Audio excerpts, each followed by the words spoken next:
Irmãos, nessa série de sermões que vamos trabalhar nesse mês, o pastor não gosta de pouco desafio?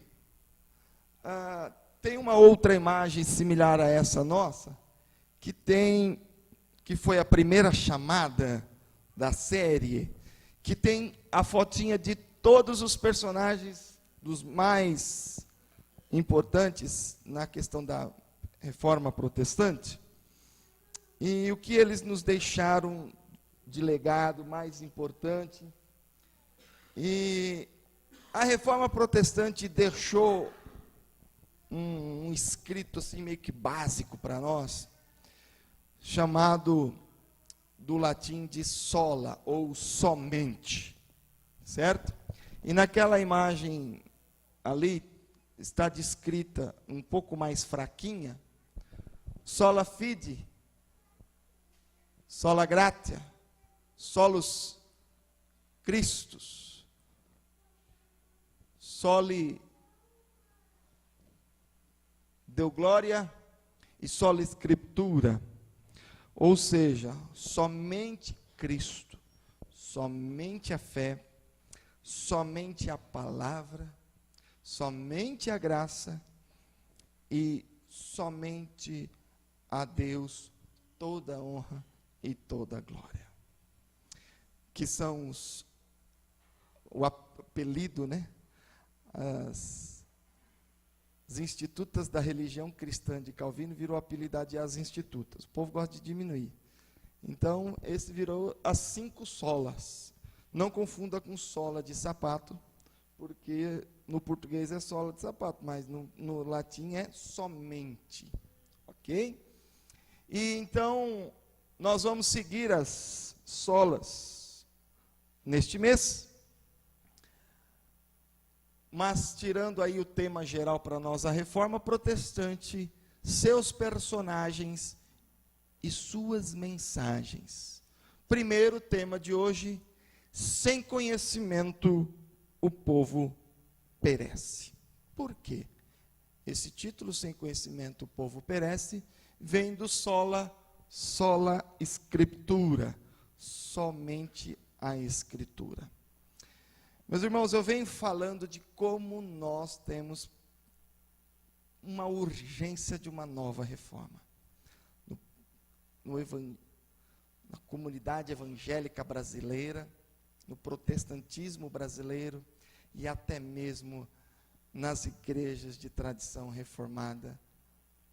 Algum tempo atrás, esse vídeo que está sendo gravado, falar para alguns pastores da IPI do Brasil, falo a esses neste momento, houve uma crise na nossa igreja, onde alguns falavam assim: a IPI do Brasil tem perdido sua identidade. Lembra desse dilema? A outro fala assim: nunca perdeu e nunca vai perder.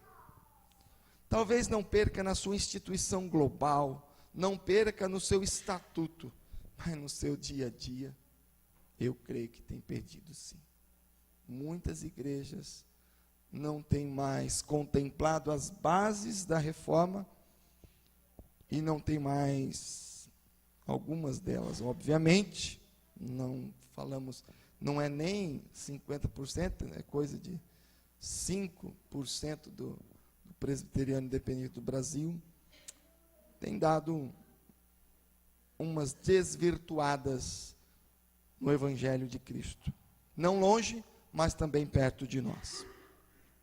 E eu quero trazer hoje, Deus não me revelou nada novo no aspecto assim, tem a 7ª, 8ª sola, alguma outra coisa além disso. Mas falando da tradição reformada, essas 5 solas ainda permanecem intactas. Ela ainda permanece base para a fé cristã, ela ainda permanece viva. E talvez nós precisamos fazer não a reforma da reforma, mas fazer com que a Reforma Protestante faça valer. Com que a Reforma Protestante seja algo que a gente para e volta a vivê-la, porque nós temos perdido. Um dos motivos é o tema da semana passada. um misticismo cristão, que tem entrado dentro da comunidade evangélica, dentro de muitas igrejas, dos neopentecostais, misericórdia deste povo, que tem misturado todo tipo de misticismo, sincretismo, e quando se mexe com isso, perde sola Cristo. Quando mexe com sincretismo, perde sola Escritura. Quando mexe com sincretismo, com misticismo, magia dentro da igreja, perde sola graça. Porque aí não basta mais a graça de Deus, tem que dar uma oferta de R$1.000 para você conquistar o milagre. Falei, meu Deus, onde está a graça? Dê R$1.000 na oferta, compra a flor ungida que você ganha. A flor ungida é a oferta e Cristo. Então está faltando voltar às origens, que aí a gente vai recuperar muito a igreja. Então vale a pena ainda voltar na história, estudá-la um pouco mais e ver o que esses homens pensaram e que, ao meu ver, ainda é relevante. Não é uma história ultrapassada, não é artigo de museu, não é artigo somente para professor de história, mas é algo que nós temos que pensar no dia a dia da vida da igreja. Amém? Quero começar com um texto bíblico muito lido para falarmos das Escrituras, que é 2 Timóteo, capítulo 3, verso de número 15 e 16. Carta de Paulo a Timóteo, segunda carta de Paulo a Timóteo, capítulo 3, verso 15 e 16.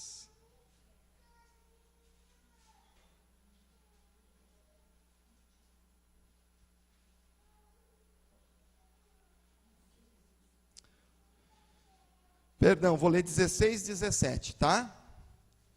2 Timóteo, capítulo 3, verso 16 e 17.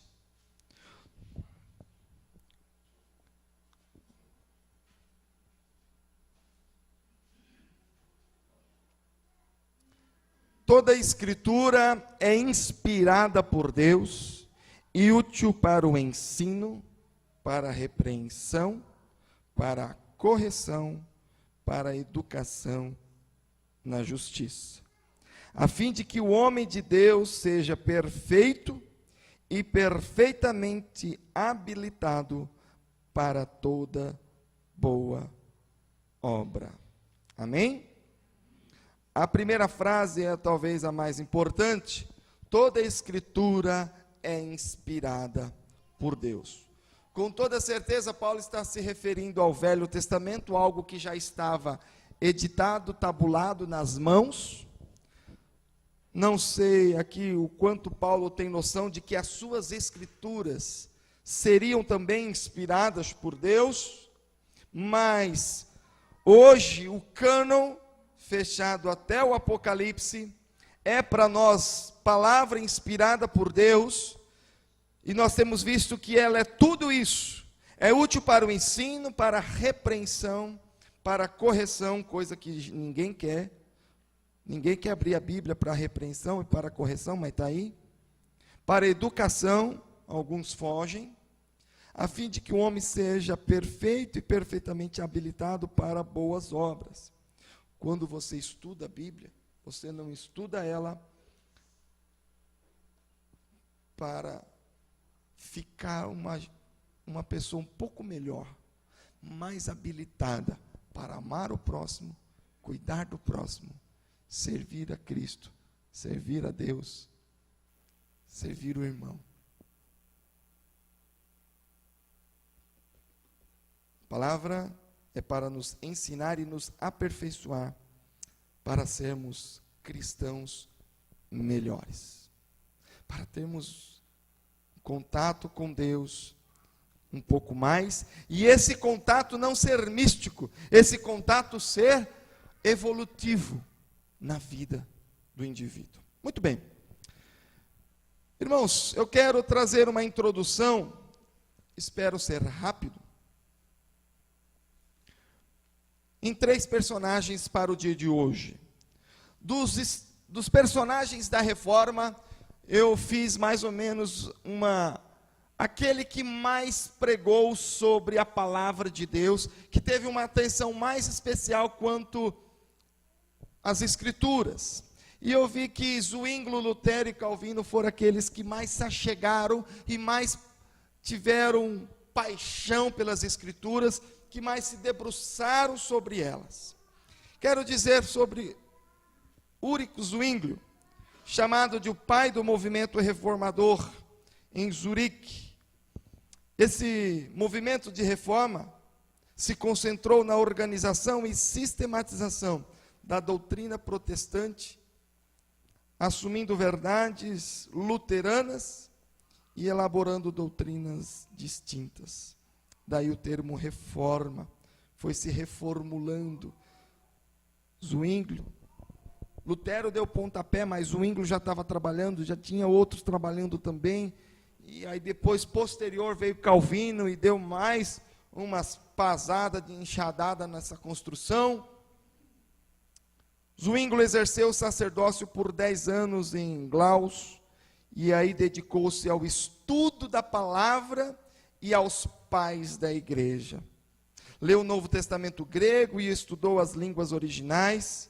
Tornou-se capelão militar para falar isso aqui não é fácil não, Zidelm, essas cidades da Europa que me dificulta a leitura. Devido aos seus sermões extremamente bíblico, foi ser sacerdote na Catedral de Zurique em 1518. Desse trabalho pastoral e esse estudo apaixonado pelas Escrituras, ali ele se tornou o grande reformador. Um homem dedicado à pregação e aos estudos da palavra, e suas pregações eram Bíblia. Não era filosofia, não era sociologia, não era tradição religiosa, mas a sua paixão era pregar a palavra. Hoje nós temos um movimento no meio dos nossos amigos pastores, e nós vamos ter mais esse ano, um estudo pastoral dentro da IPI do Brasil, e um dos temas é o sermão expositivo, o sermão da exposição da palavra. Essa importância. Hoje nós estamos falando um estudo um pouco mais histórico, né? Mas nós temos ouvido muito falar sobre estudos expositivos, onde ler e expor o texto bíblico. O outro personagem é Martinho Lutero. Esse talvez seja mais conhecido. Conhecido e vencido pela palavra. Homem que começou o seu ministério sem ter muito contato com a palavra, porque a palavra não era acessível aos padres. Você vê, eles eram padres e não tinham acesso à leitura bíblica. Nascido em 1483, 10 de novembro, na Alemanha, diz o texto que Lutero entrou no mosteiro como fiel filho da igreja, com o propósito de utilizar os meios de salvação que a igreja lhe oferecia, e dos quais o mais seguro lhe parecia ser a vida monástica. Lutero foi-se uma vida reclusa, de oração e leitura e estudo da palavra. E em 1507, foi ordenado sacerdote romano e celebrou sua primeira missa. Lutero era professor de Bíblia, e ao estudar a carta aos romanos, todas do grego, das línguas originais, ou do latim, ele foi impactado pelo Espírito Santo ao ler as palavras de Romanos, capítulo 1, verso 16 e 17, que diz: Você pode abrir, acompanhar e grifar, marcar na sua Bíblia que isso não é pecado. Diz assim: pois não me envergonho do Evangelho, porque é o poder de Deus para a salvação de todo aquele que crê, primeiro o judeu e também o grego, visto que a justiça se revela no Evangelho, de fé em fé, e como está escrito, o justo viverá pela fé. A partir dessas palavras de Deus, o Espírito Santo começou a transformar a vida de Lutero, e não somente a Alemanha, mas o mundo inteiro desfrutou e desfruta até hoje desta maravilhosa conversão. Lutero diz que foi nesse dia, ao ler a carta de Romanos, que ele conheceu a Cristo. Antes ele conhecia a tradição, antes ele conhecia a igreja, mas não conhecia o Cristo. Ele queria, como diz o texto anterior, que ele levasse a salvação e ele mesmo se salvasse pelos movimentos litúrgicos, pela reclusão no monastério, por buscar a leitura ou por buscar a oração, por buscar alguma coisa. Mas ao buscar a palavra, ele viu que não era o gesto de buscar a palavra que era ser salvo, mas na palavra ele encontrou que a salvação não era pelo movimento monástico, mas a salvação era única e exclusivamente pela fé em Cristo Jesus. Amém? Esse homem foi transformado pelo poder das Escrituras. Meu querido paizinho, ele é de um grupo internacional chamado Gideões Internacionais, que distribui as Escrituras. Talvez você já jovem, você, irmão, irmã, tenha na sua Bíblia, na sua casa, aquela biblinha pequenininha, azulzinha, alguns anos atrás era cinza, distribuída nas escolas, nos presídios, nos hotéis. Alguns hotéis de luxo têm até a Bíblia bilíngue, eu já vi até trilíngue, português, espanhol e inglês. Irmãos, meu pai conta muitas histórias que chegam até ele, do poder da palavra de Deus. Tem uma história que ficou gravada em minha mente, de um homem, há muitos anos atrás, preso, e meio que no calabouço, e esse homem estava lá, no lamaçal, no meio das fezes, e ele clamava a Deus, mas, uma vez alguém jogou para ele, lá de cima, no calabouço, uma Bíblia, pequenininha. E ali, mesmo com a Bíblia tendo ficado suja, ele começou a ler,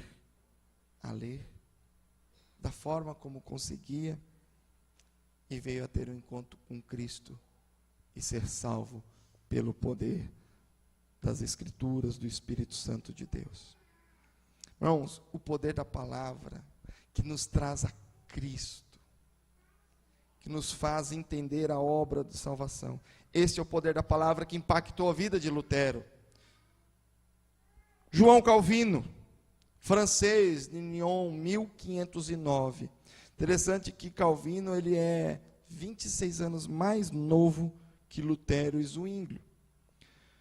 Filho de um administrador do bispado de alto status romano, pai de Calvino era um administrador, cuidava não só das finanças, da gestão, da política interna, e queria que ele exercesse o sacerdócio. Ele estudou, aos 14 anos, entrou para a universidade e estudou também filosofia e religião para ser o padre. Estudou também direito, porque ele queria ser advogado. Estudou sobre Lutero, Calvino estudou sobre Lutero. Muitos livros de Lutero eram queimados em praça pública por causa da perseguição. Mas muitas pessoas ficaram assim pensando, se esses livros estão sendo queimados, antes de ser queimado, deixa eu ver o que ele está falando. Curiosidade do povo. Vocês já ouviram falar que o povo... Ninguém tem curiosidade, né? mas a curiosidade popular às vezes fazia extraviar um daqueles livros, e muitas pessoas que liam aqueles livros chegavam ao entendimento da palavra de Deus. Calvino também teve acesso a um desses livros. Não tem uma data específica da conversão de Lutero. O que se imagina que se dera durante seus longos anos de estudo da Bíblia e dos livros de Lutero e de outros reformadores. Com a Bíblia e outras leituras, sua fé bíblica e cristocêntrica passou a marcar a vida. Um homem marcado e impactado pelo poder da palavra de Deus. Irmãos, o que estes homens fizeram na história mundial, e tudo começou pelo amor à palavra de Deus. Eu paro e penso, será que a gente tem amado a palavra de Deus? Será que a palavra de Deus tem me impactado ao ponto do mundo ao meu redor mudar? Porque Deus me muda, a palavra me transforma, ou o mundo ao meu redor está a mesma coisa ou pior?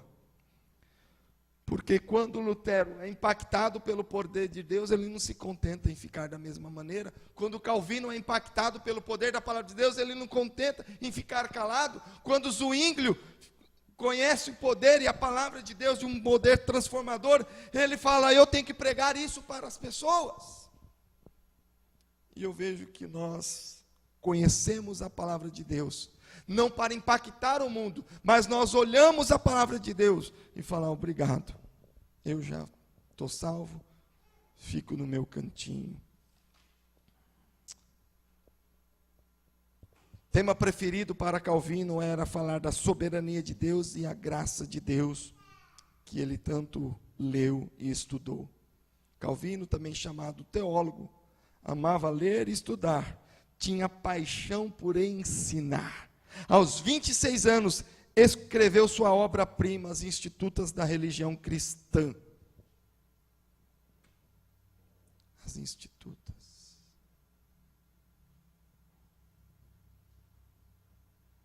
Meus irmãos, escrever aquele material, terminar o primeiro livro com 26 anos, talvez você não tenha noção do que seja isso. Eu tenho na minha biblioteca em 2 volumes. Na verdade, as Institutos são divididas em 4 livros, mas a minha edição são em 2 livros, que juntos fica nessa altura. 2 assim, ó, de livro, sem figurinha. Sem figurinha. Um jovem de 26 anos. Lendo, impactado pelo poder, escrevendo, refletindo. Ai, quanto amor pela palavra. Escrever para poder ensinar, escrever para explicar para o povo, e esses escritos chegam a nós. O legado desses 3 homens deixado a nós foi o seguinte: primeiro, vou começar por Lutero, a Bíblia é a palavra de Deus porque nela chega Jesus Cristo até nós. O texto que nós lemos de 2 Timóteo 3, de 4 a 17, mostra como Paulo está ensinando a Timóteo, e diz no verso 15, torna-te sábio para a salvação pela fé em Cristo Jesus. Paulo está dizendo, torna-te sábio, busque as coisas em Cristo Jesus. Salvação em Cristo. Irmãos, é a Escritura que nos mostra quem é Cristo, né? Você conheceu Cristo pelos filmes? Muito depois que você já tinha lido, já conhecia as Escrituras. Eu conheci Jesus pelo poder da palavra de Deus. A Bíblia é inspirada, ela é afirmada pelos seus escritores, talvez pela forma o fato histórico foi movido por Deus, assim como Deus também toca o coração e a mente dos homens para escrever. A exemplo de João na ilha de Patmos, Apocalipse capítulo 1, como não crer nas Escrituras como inspirada por Deus? Essa palavra que quando nós lemos, é Deus falando comigo e com você. Diz o texto de Apocalipse capítulo 1, verso 10 e 11, que diz o seguinte: Achei-me em espírito no dia do Senhor e ouvi por detrás de mim grande voz como de trombeta, dizendo: O que vês escreve em livro, e manda 7 igrejas, Éfeso, Esmina, Pérgamo, Tiatira, Sardes, Filadélfia e Laodiceia. O que vês, escreve em livro e manda às igrejas. Se não é Deus falando isso, quem é? Nos profetas do Antigo Testamento tem o texto de Abacuque, também muito conhecido. Fazer um estudo bíblico, gincana, quem abre mais rápido em Abacuque. Abacuque capítulo 2, verso 2. 2:2 diz: Ó Senhor, o Senhor me respondeu e disse: Escreve a visão, grava-a sobre tábuas, para que a possa ler até quem passa correndo. Escreve a visão, escreve o que eu estou te falando, para que todo mundo tenha conhecimento, até que passe correndo.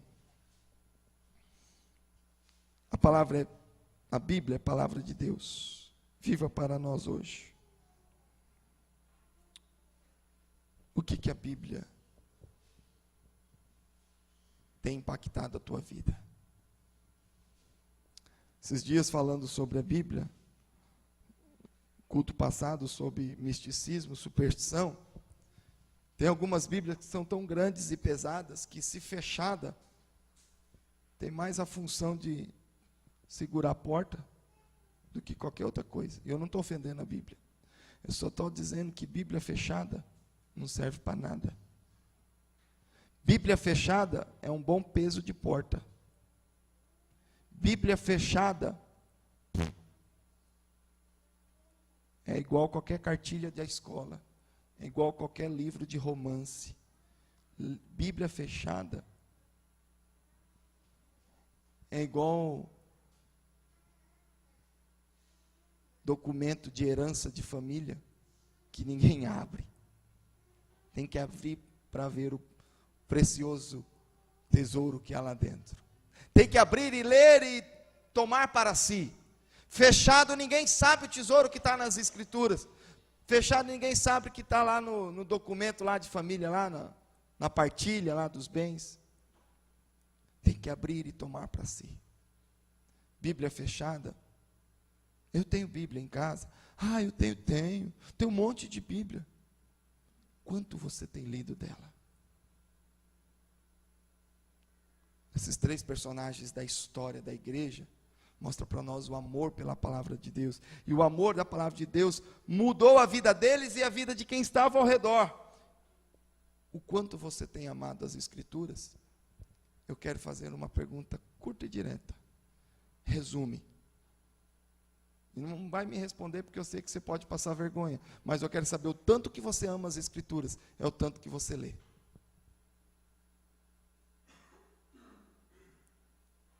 Eu tenho outro jeito de achar uma resposta para isso? Eu amo as Escrituras. Quanto tempo por dia você passa do lado dela? Eu amo a minha esposa. É só passar perto que eu toco no ombro, mexo no cabelo dela, dou um beijo no rosto. Eu estou assim, acariciando minha esposa o tempo todo. Eu amo demais. E eu quero estar perto dela, quero estar com ela. Namorado é um bicho esquisito, né? Eu te amo, eu quero estar com você todo dia. Desliga o telefone. Não desliga. Desliga você. Não desligo eu. Desliga você. Eu quero estar junto. A época de namoro é bom demais. Depois que casa, a gente tem que continuar com essa melação. Eu gosto de ser meloso. É uma forma, tem mulher que fala, homem meloso não serve. Desculpa, ainda bem que eu não casei com você. Porque eu gosto de demonstrar o meu amor pela minha esposa grudado nela. Quem ama, gruda. Quem ama, a distância, que é isso? Eu não entendo, desculpa, irmão, se eu sou meio grosso, meio ignorante. Mas eu amo a palavra, eu quero lê-la. Eu amo a igreja, eu quero estar no culto. Eu quero saber o tanto que você ama estar... A igreja é o tanto que você está nela, é o tanto que você vem nela, é o tanto que você participa dos eventos. Você ama as Escrituras, é o tanto que você abre ela, é o tanto que você quer aprender, é o tanto que você fala das Escrituras, compartilha. Pastor, eu li um negócio essa semana. Eu não sei te dizer qual foi a última vez nessa igreja que alguém na sua devocional leu alguma coisa. Pastor, eu li um negócio em casa, não entendi, explica para mim. Pastor, eu li uma coisa na minha devocional e, nossa, foi bom demais, Deus falou comigo. Irmão, só se você não gosta de mim para vir compartilhar as coisas da tua vida comigo, mas eu não tenho ouvido ninguém compartilhar a sua vida de leitura bíblica. Ou você não compartilha a sua vida com ninguém, ou você não tem lido a palavra de Deus, ou a sua paixão por ela é questionável. Zwinglio, a Bíblia é palavra final. Para Lutero, a Bíblia é palavra de Deus. Para Zwinglio, a Bíblia é a palavra final. Quem dá a cartada final? Quem diz o amém? O que é certo, o que é errado, o que é, o que não é? A Bíblia. Não é a tradição, não é esse maluco pastor que vai dizer o que é certo e o que é errado. É a Bíblia. Marido e mulher estão na discussão. É assim, não é assim, não é assim. Alguém tem que ter um pouco de sabedoria e parar e falar, mas o que a Bíblia diz? Vamos decidir com quem sabe das coisas. Deus. E aí decide. Vamos lá ver o que a Escritura diz sobre estas coisas.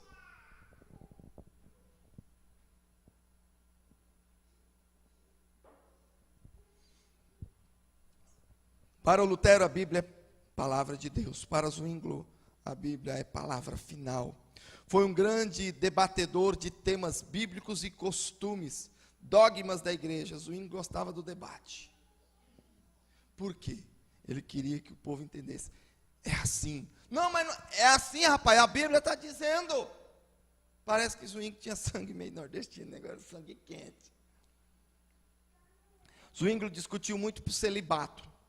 Por dois motivos. Um, porque ele não concordava. E ele discutia sobre o celibato romano. E segundo, porque ele gostava demais de mulher. Casou-se. Ele não gostava de ficar sozinho. Mas ele era padre. Ele falou, e agora, como é que faz? Aí ele discutia esse assunto. Deu um bafafá danado. Aí ele surgiu um outro assunto. Comer determinados alimentos. Pode comer ou não pode comer? Lá vai o Zwinglio debater. Ele gostava de discutir o que tem que dizer, a palavra. Quem decide? A palavra. A obrigatoriedade do jejum na quaresma. Pode comer, pode não comer. Carne não pode. Porco e... Come ou não come? O que a palavra diz? Ele estava lá debatendo. E teve na história, Marcelão, consulta essa. Aquelas histórias peculiar. O caso das salsichas. Está naquele livrinho. O que aconteceu? Eu quero ler para os irmãos. Um caso, figuraça. Zwinglio era maluco, beleza. Zwinglio é figura total. Esse homem, página 61. Esse aqui eu faço questão de ler, que tem coisa que só lendo. Só lendo. Olha só, gente. O caso das salsichas. Talvez tenha sido o assunto que mais impulsionou os debates e as controvérsias religiosas. Uma espécie de estopim da reforma suíça, não alemã, mas na Suíça. Em 1522, durante a quaresma, Zwinglio estava na casa de um homem cuja profissão era impressor. Esse senhor estava preparando uma edição das cartas de Paulo. Na hora da refeição, o homem serviu seus funcionários com salsichas. Essa atitude zombava da prática de não comer carne nesse período, desafiando a autoridade pública e eclesiástica. O conselho prendeu o homem e não Zwinglio, pois este exercia prestígio entre o povo. Prendeu o coitado do cozinheiro, o Zwinglio, que era sacerdote, não prendeu, tal, né? Sabe como que é política. Porém, em vez de Zwinglio acalmar os ânimos, ele transformou a questão em debate público. Ele ainda levou, já tinha prendido o cara, e ele ainda foi debater no público, foi debater.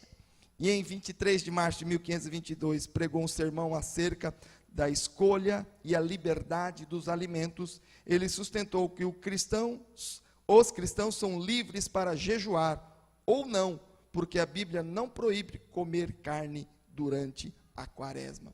Pensa num cara cabeçudo, maluco, louco, gostava de um debate. Então, meus irmãos, vamos ver o que a palavra diz. Tem gente que fala, eu acho assim, meu irmão, na vida espiritual e no que diz a questão bíblica, você não tem que achar nada. É Deus quem diz. Tem tanta gente que fala, mas não concordo assim. Esse negócio se alguém te der um tapa no rosto, vira e... Você pode entender isso literalmente ou não. Só que se você revidar, a partir daí o erro começa a ser seu pela violência. Se você ficar quieto e ir embora aí, você acaba com a briga. Certo? Se você revidar, cada um é responsável pelo tapa que deu. Mas se você não revidar e for embora, você encerrou com a briga. Assim como o Zwinglio, Deus usa homens imperfeitos, por causa desses defeitos aí, de gostar muito de saia, assim como Davi era Zwinglio. Deus usa homens imperfeitos, mas tementes e pregadores da palavra de Deus. A reforma de Zurique tinha 2 temas muito importantes. Ninguém pregou o conceito de somente Cristo, sola Cristo, mais rigorosamente do que Zwinglio. Mas o tema também foi discutido como tudo deve ser julgado pelas Escrituras. Um homem que colocava a Escritura acima de tudo e de todos. Ele gostava de pregar Bíblia, Bíblia e Bíblia. E eu pergunto de novo, qual o valor da Bíblia para você? O quanto ela rege a sua vida? Verifica o quanto você a lê. Eu sei que na casa de todo mundo tem Bíblia. Pastor, ele usa a Bíblia para 2 motivos, para trabalho e para a sua devoção. Às vezes nós corremos o risco de usar a Bíblia mais como trabalho do que como devoção. É um defeito do ministério pastoral. Abrir a Bíblia para pregar, abrir a Bíblia para estudar para a escola dominical, abrir a Bíblia para estudar para o culto de quarta-feira. Muitos pastores têm esquecido de abrir a Bíblia para ouvir Deus falar. Nós pastores somos cobrados muito por isso. Porém, eu pergunto aos irmãos também, da mesma maneira que nós somos cobrados, os irmãos têm aberto a palavra de Deus para ouvir a Deus, para que Ele decida por você?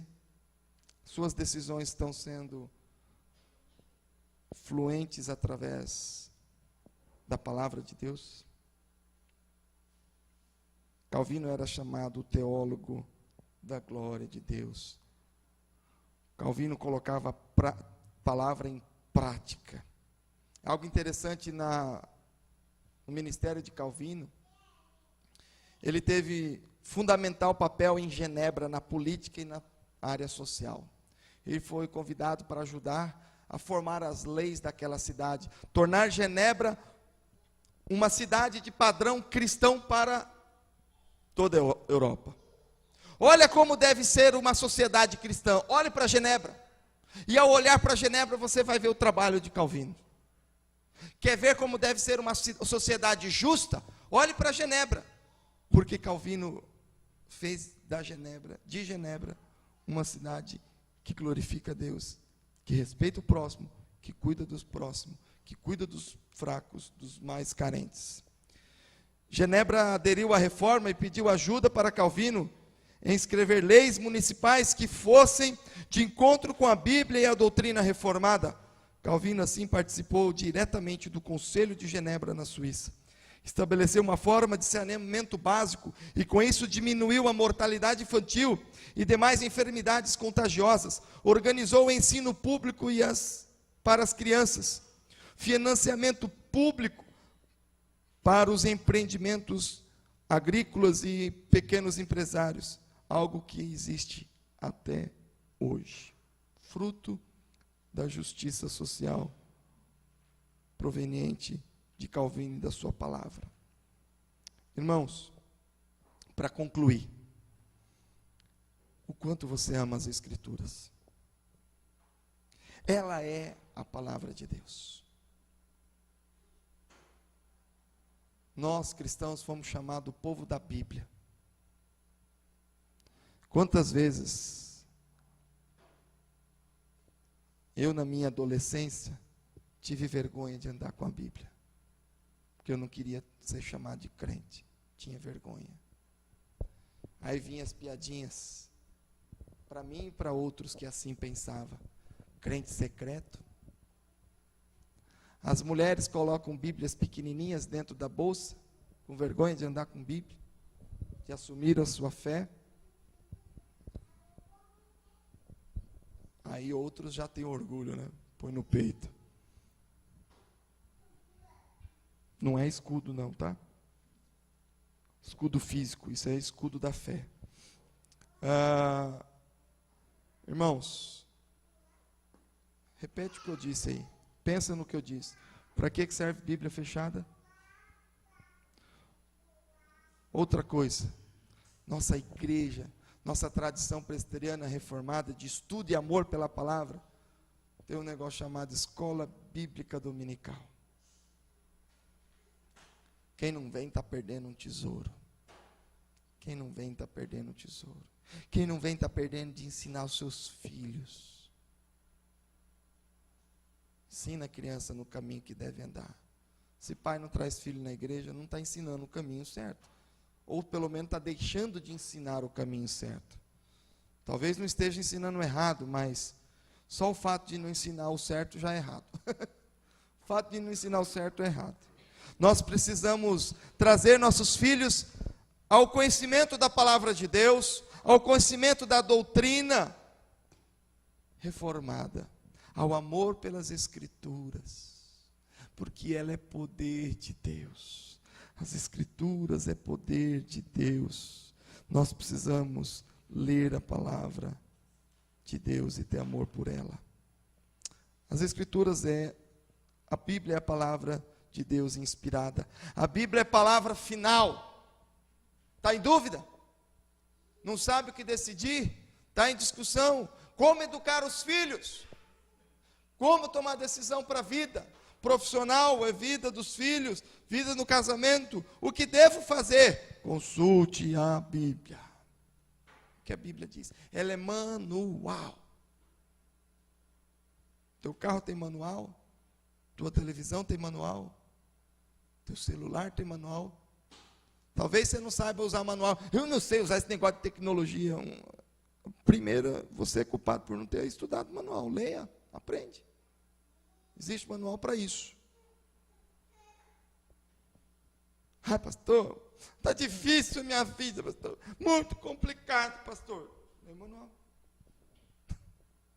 Leia manual. Como você vai manipular essa máquina, essa caixa desmiolada, esse coração pervertido, sem ler o manual? Consulte. Ela é palavra final. A Bíblia tem que ter efeitos práticos em nossa vida. Tem que abençoar. Ela tem que mudar a sua vida e a vida de quem está perto de você. Se a Bíblia não transformou a tua vida, se você não tem transformado a vida de outros, eu peço para você rever quem você é diante de Deus. Filho de Deus ou mera criatura? Mais um no meio da multidão. Se você se rendeu aos pés da cruz de Cristo, falou: eu sou filho de Deus, eu tenho amor ao Senhor Jesus, a minha vida é do Senhor Jesus. Ele fala o que falou para Pedro: vai, trabalha, meu filho, apacenta minhas ovelhas,